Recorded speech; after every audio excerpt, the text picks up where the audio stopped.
Hey everyone, welcome to another episode of Make Money Your Honey TV. I'm coming at you with another sales video today, and today I'm going to be sharing the exact sales numbers you need to be tracking in your business so that you can identify whether you and your team are on track or not.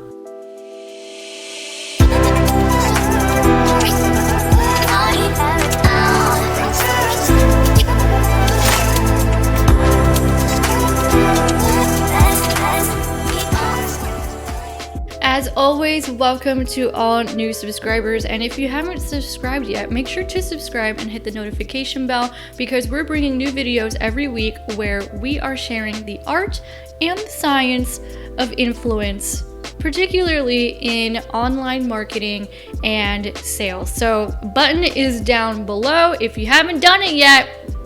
How rude. I'm just kidding, but seriously, subscribe and hit the notification bell.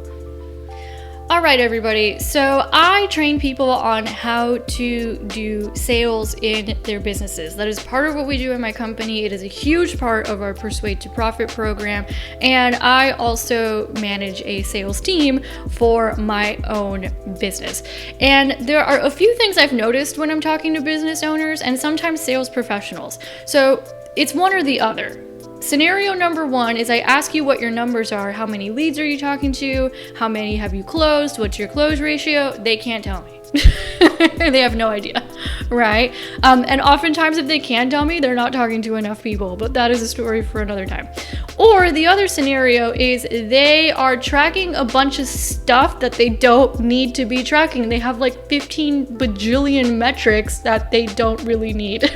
So what I want to do in this video is I just want to break down the really basic metrics you need to know for sales. In my company, we do that KISS method. We're like, keep it simple, stupid. And this was definitely one of those instances, so let's dive right in. So metric number one is the amount of qualified leads you have on a weekly basis. The operative word here is qualified. As I've mentioned in other videos, it's not exactly how big your audience is, but rather who is in the audience, right? Are they qualified? Can they pay you? Are they a good fit for your product or service? How many qualified leads do you have on a weekly basis? This could be people in your DMs. It could be people calling your business phone. It could be people emailing the business. It could be people joining your email list. It could be people commenting on your things. How many, maybe you're running ads. How many leads did you get from that? What is the amount of qualified leads that you are getting on a weekly basis? This is a super important number because most people don't have enough leads. Their pipeline is not big enough, and that leads to a bunch of problems in sales that I don't have time to get into today. So what I really want to stress here is just get clear on what that number is and always strive to grow and improve that number, particularly as your business grows.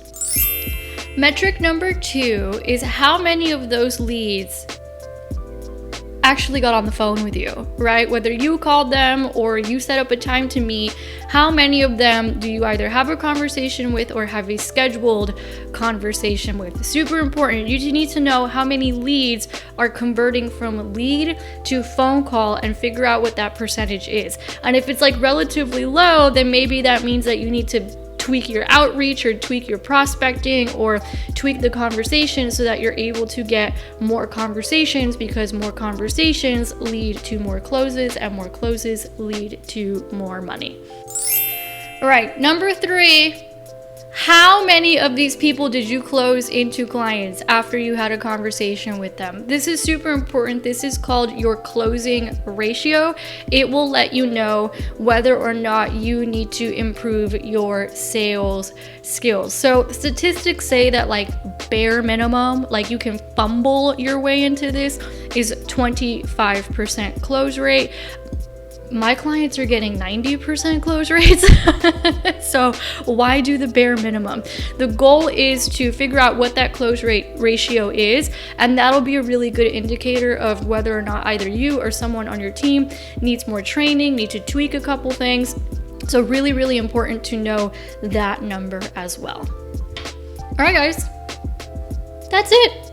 I told you this was going to be a short, sweet, and simple video. Those are really the only 3 metrics you need to know, particularly if you are a salesperson or if you are at a stage in your business where you're really starting to bring on team and scale on leads, scale up the leads, I should say, or if you're just starting out. This is it. As you can see, we do not overcomplicate things around here because it's a waste of time, quite frankly. So if you went through this process and you're like, ooh, my close rate kind of sucks, then that might mean you need some help with the sales conversation itself. So I've got 2 things for you. Number 1, I'm giving away the exact template that I teach my clients in Persuade to Profit. This is the exact script I teach them. It's the exact same script we use in my business to close sales. As I mentioned, one of our clients got up to a 90% close rate after she went through Persuade to Profit. So you can grab that script up here and also down below. And we also have complimentary sales strategy sessions with my team. We will help you get crystal clear on where the issue is. So links to that are below as well, so you can sign up for your complimentary call. And as always, guys, if you like this video, go ahead and give it a thumbs up. Comment below, let me know what you think. And also, if you know anybody who needs it, a business owner who's struggling trying to figure out these numbers, send this video along to them and make sure to comment and hit the notification bell. And I will see you guys next week.